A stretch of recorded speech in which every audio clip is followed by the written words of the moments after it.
Well, we want to welcome in Christopher Bell after the Daytona 500. Not exactly probably how you wanted it to end, but how are you feeling coming out from that really busy week? Yeah, I mean it was a very enjoyable time down there in Daytona, and overall we had a really solid week minus the finish of the race, but the duel we had a great run, got some points in it, and we learned a lot as a group, as a Toyota group, and got a Toyota victory in the Great American Race. So super proud of the effort that we put forward into the super speedway racing and strategy stuff, and I feel like we continue to improve. And when it came down to the end of the race, myself, Denny Hamlin, we got wrecked out in the closing laps, but we were right next to all the guys that ended up racing for the win. So I think that's about all you can ask for, and we'll rack them and try again this weekend in Atlanta. Yeah, in Atlanta, EchoPark Speedway is kind of a feast or famine track for you. Of course, winning last year, the last six races there, you have three top fives, but also two DNFs. Is it just about putting yourself in position to at least wreck me toward the front? Yeah, I mean it's just a product of the super speedway racing, and Atlanta or Echo Park Speedway has probably one of the most fun tracks that we have on the schedule. I love going there, and it is super, super intense, but it becomes very easy to get caught up in other people's wrecks, and I say that I caused a big wreck last time. So yeah, it's just a very tough racetrack. The cars are very on edge and pretty hard to control at times.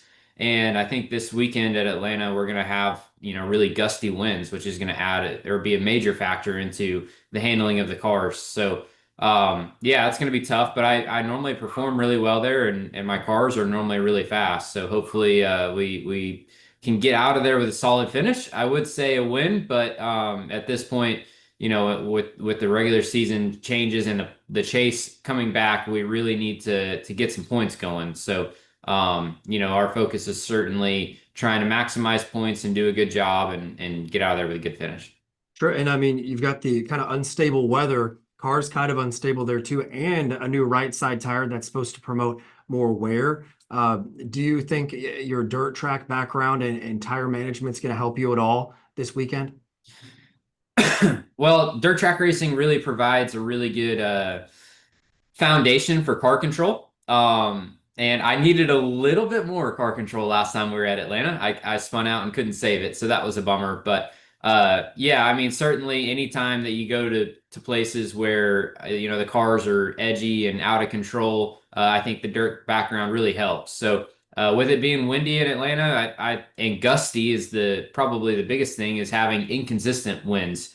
Really makes the car move around, and so hopefully I can tap into that resource of my dirt track racing background and outdrive the rest of the field. But our field is so tight right now. We've got great drivers from the front to the back, so it's tough to do that. And you just gotta make sure that you're there at the end of the race and see where you stack up.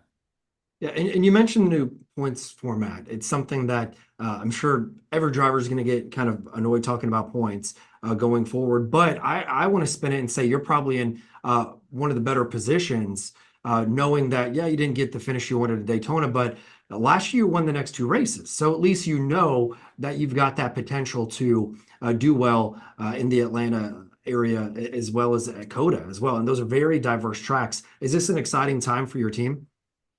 Yeah, certainly it was a change that we were really excited about, and my team really prides ourselves in being good everywhere. There's not really a track on the calendar that we go to that we feel like we can't perform well at. So I think that this, it weights every track a little bit more equally. It makes every race more important, certainly. And yeah, so I'm just excited about, this change, and hopefully we rise to the occasion. And then, in the off season, of course, you keep your cobwebs knocked off doing the Chili Bowl. You want to talk about that a little bit and the experience that you had this year? Yeah, the Chili Bowl is always a ton of fun, and really it just works well with our schedule because it's in the middle of January, so you have a lot of time to prepare for it from the time our season closes in November And then as soon as it's over in January, you still have a couple weeks to prepare for the NASCAR season. And really, all of our stuff kicks off as soon as we're done with the Chili Bowl. So the timing works out well. The racing is super, super enjoyable to watch. It's really exciting. The cars really promote the drivers in the aspect that the cars are hard to drive, and you can't fake your way around that racetrack in that style car. So you have to be a talented driver to do well. And we see, the best drivers really show up and put on a really good show there. And then a last question for you. 25 years ago, we lost Dale Earnhardt on this date. Is there anything you kind of want to comment on that and what he did for the sport? That's kind of hard to put into words. It certainly is. He was, one of the biggest assets that NASCAR had, and I think it just shows because his legacy lives on today. So, I am bummed that we lost him the way we did, but I'm grateful that his legacy continues on. Definitely safer for drivers, in your current career and into the future. So, hey, Christopher, we wish you the best of luck this weekend and going forward at Coda as well, and hope we can talk to you again here soon. Thank you, Andrew. We'll see you. So Christopher Bell, he did not have the Daytona 500 he probably would have liked, but the good news for him is you get to go on up to EchoPark Speedway and try it again this weekend. Of course, we're bringing in Tyler now from EchoPark Speedway, and man, it is go time for you guys. Yeah, it's very active here in Hampton, Georgia. Everything's getting ready here at the racetrack. Everything's getting a touch of paint. All the flags and colors of the weekend are starting to go up, and we're looking forward to a weekend full of racing, not just with the Cup Series and Christopher Bell and the like. Christopher Bell being the defending winner here, but also the doubleheader on Saturday with the Craftsman Truck Series and the O'Reilly Auto Parts Series. So we got a lot of racing on tap, and we're excited for it. Awesome, and you already have your first camper that's already there. Yep. He came up from Northwest Florida. He was actually here, had his stuff dropped a little bit ahead of time, and was ready to camp from the moment the campgrounds opened. So, and he has a big block of people that are coming to enjoy it with him. They got a group that's been coming year after year after year, and we see a lot of that. If anybody listening is somebody who's gone to a race and especially camped at a race, the community that just sort of form if you have that regular tradition of coming back each year, and we see that all over the place here, and that's a big part of what makes it so much fun. Yeah, not many strangers in a NASCAR campground. I can tell you that, having done it many years when I was younger. Before we get full blown into this weekend, some takeaways from this past weekend's race. I mean, it was a big one for MJ, for Tyler Reddick, and what a last lap. My prediction could not have been more wrong than I had going into the weekend, but that's what makes it fun. Yeah, I was riding with the pole sitter Kyle Busch, and he bailed entering the last lap, so that didn't work out either. But yeah, I was really happy to see. I think we restarted with 4 laps to go on Sunday. I was really happy to see that run to the checkered flag, and be able to see multiple runs and multiple attempts at the lead happen over the course of those final 10 miles, and Georgia's own Chase Elliott was leading with maybe 150 yards left until the start-finish line. But, it's Daytona, and so much can happen so quickly there. And Tyler Reddick's got the shove coming out back from his teammate Riley Herbst, and is able to make the right move to get position on the 9 and race him down to the start-finish line and be far enough out ahead of the ping pong balling or pinballing that happened sort of behind him, and win the Great American Race. So really big for him after I believe he went winless last season. So a great way to start 2026 emphatically and get that monkey off their back by winning the biggest race available this year. Yeah, definitely. And, so many wrecks. Got to give a shout out to Josh Berry. I believe the only car that was not involved in some sort of an incident between the duels and the 500. So good for them. And, it's kind of fun to see some drivers you don't typically see up there. Cody Ware was up toward the front at times, and a lot of lead changes. And it was overall entertaining. I would be interested to see how long we do the fuel saving shindig. But, powers that be can decide that. At least it was still a exciting finish. Well, and to that point, I was certainly watching in stage 3 saying, okay, please, let's get to the pit stop so we can advance to the part where we are all putting the hammer down and trying to race. And thankfully, I think in most respects, it was worth the wait in those final 10, 15 laps, and especially on that final 10-mile run to the finish. I didn't like waiting through the fuel saving portion of the race, but it was rewarding for having done so. Yeah, I don't know how you go back to making it completely exciting the entire race, but overall, I would say that's pretty good. I think NASCAR's on the up and up with how many people were there and just kind of the buzz that I saw on social media, which is my own little world, but it looked good. So I'm glad that they listened to whoever their meteorologist advisor was, and they got the race in. And it's another thing that people have to think about too is they're like, oh, well, it didn't start raining till 5 minutes after the race. Well, when you've got thunderstorms, you got to worry about lightning, and you've got 100,000 plus people, and then 40, 50,000 people camping. You need to make sure people have plenty of time to get in a safe spot when thunderstorms are there. So that's why that hour was huge, because you can't get that many people out of a big space that quickly. So kudos to NASCAR. That was awesome to get the race in finally under green was, I guess, what I was most excited about. I don't know if maybe I just had a small, easy way to be pleased this weekend with it, but I walked away and I was like, all right, yeah, that's good. Well, I'm trying to rack my brain here and remember the last time we had a Daytona 500 kick off the season with a green flag and checkered flag that were uninterrupted and not delayed by rain in some way, shape, or form. I'm thinking it might be 2019, which is just a terrible streak of luck if I'm correct. But nonetheless, it's very helpful for everybody down the line, not just us here at EchoPark Speedway coming right off the Daytona 500. But everybody down the line, the momentum is much stronger when the Daytona 500 happens on schedule. So I definitely echo what you say there as far as, being able to hear the advice from the meteorologist and act on that advice to get the Daytona 500 in as scheduled without any, concern in the waning laps. That was a welcome change from previous years. Well, for sure. And do you have any closing thoughts on the 500 before we go into your neck of the woods? I'll just say, what a wild, last lap there. You were talking about some of the different faces that are up there. Carson Hocevar and Eric Jones were at the focal point of the first accident in the final lap, heading into turn number one.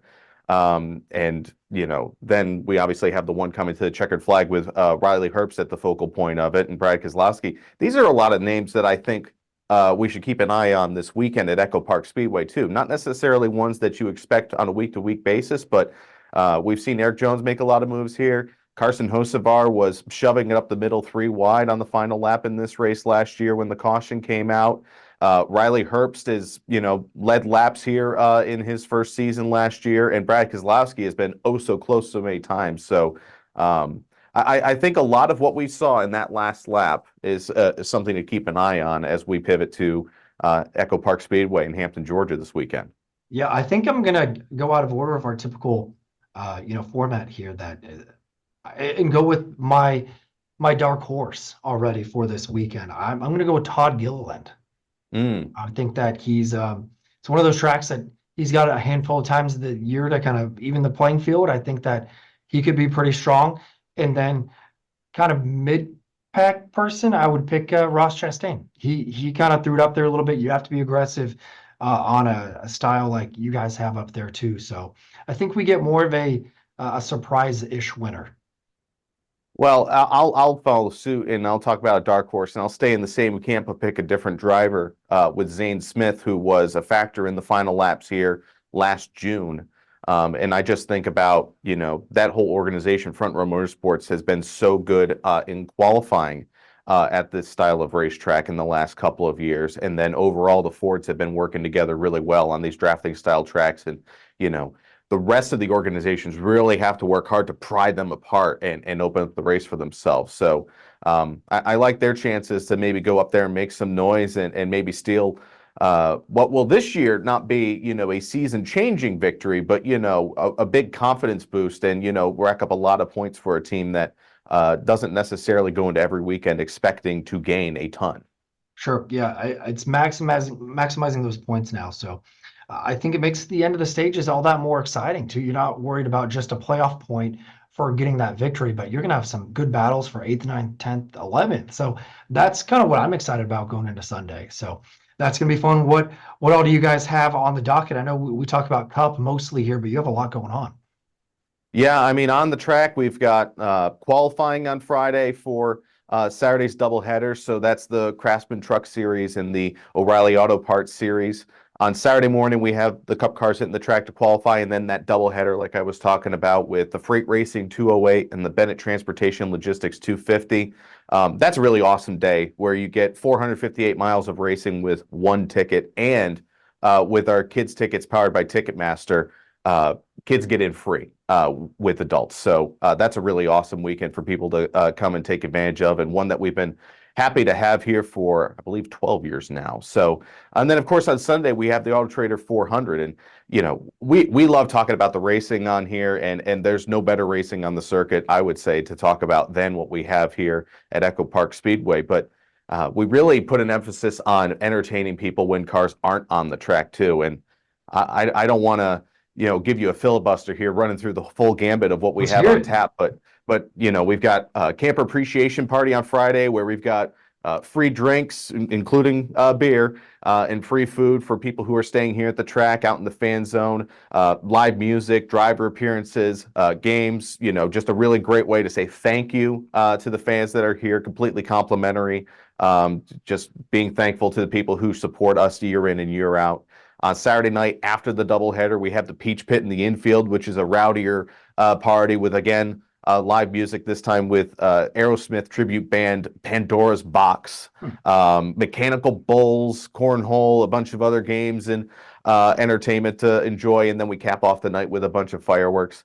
And Sunday, we have a pre-race concert that we've moved out into the fan zone in the Speedway Experience with Cracker Barrel. So if you're coming out to the race, you don't have to have a pre-race track pass to get stage front access to the pre-race concert with Drake Milligan. You can just go into the fan zone, which is free for everybody who's coming to the race, and get right up as close as you can, depending on when you get there and how enthusiastic you are to see Drake Milligan. But it's open to everybody. So one of those little changes that we've made to try to add more fun and more value to everybody who's coming here. And plus, we got sea lions out there, the canine stars, dogs doing tricks everybody likes to see. I mean, just on and on and on. Like I said, I don't want to filibuster you, but Yeah. when the cars are on track, we have some of the best racing on the circuit. And when cars aren't on track, we've got some of the best entertainment you can find.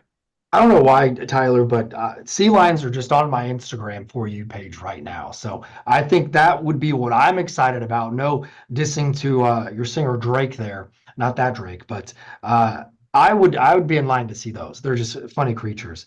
And from a logistics standpoint, because back in the day I worked a little bit with Texas Motor Speedway, got to make a little bit more sense to put the concert in the fan zone. Not only does it help the fans out to not have to have an extra little wristband or ticket, but it kind of gets the race moving a little easier because it gets people out of the infield or the kind of off the track. I was at the Rolex 24 and I've never heard a more angry PA announcer like, get off the track over the entire system. Like, we need to start the race, and everybody just milling about. So I think that's a pretty smart move as well. Yeah, and I mean, we still have the pre-race track access for anybody who's listening and say, wait, no, don't worry.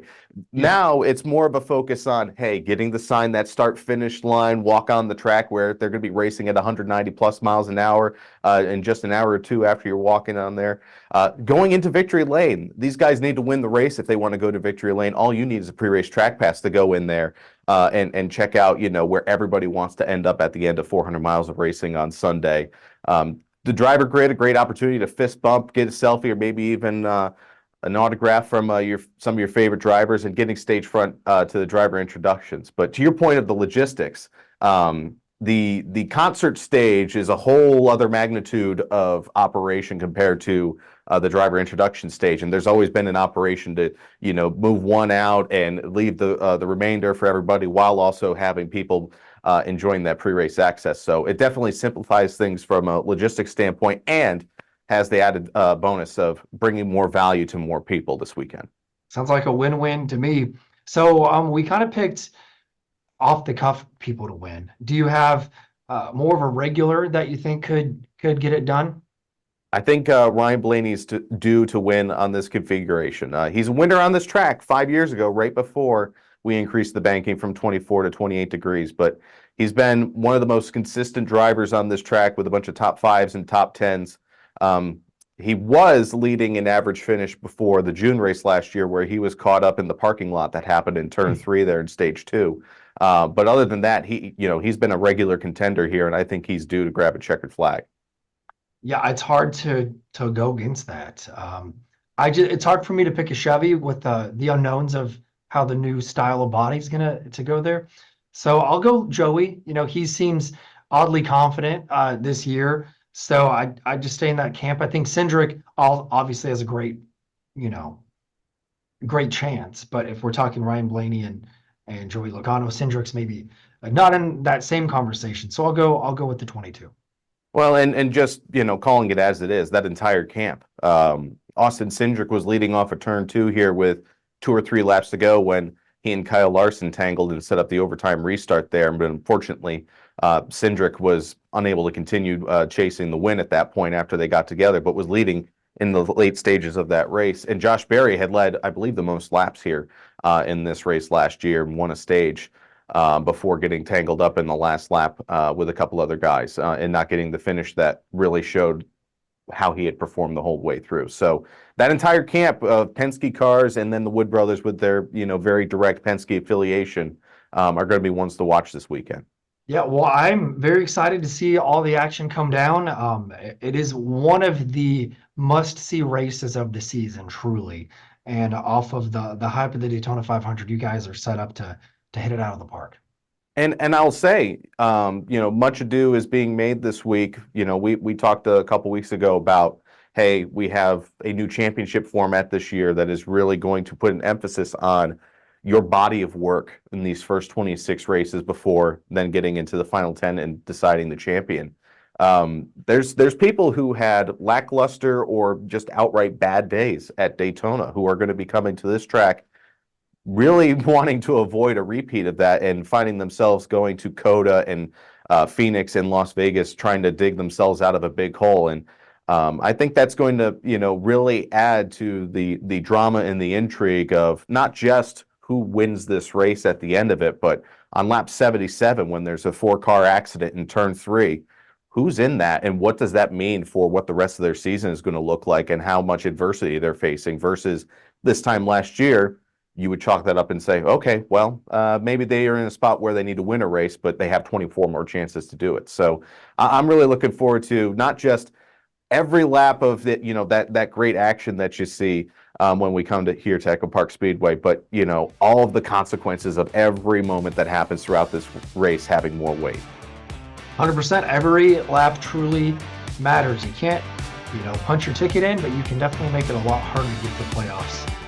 Every single lap at EchoPark. One of the reasons we love it and we're looking forward to it, and we'll talk and kind of do a recap as we get into next week. Best of luck for a safe and a very successful race weekend.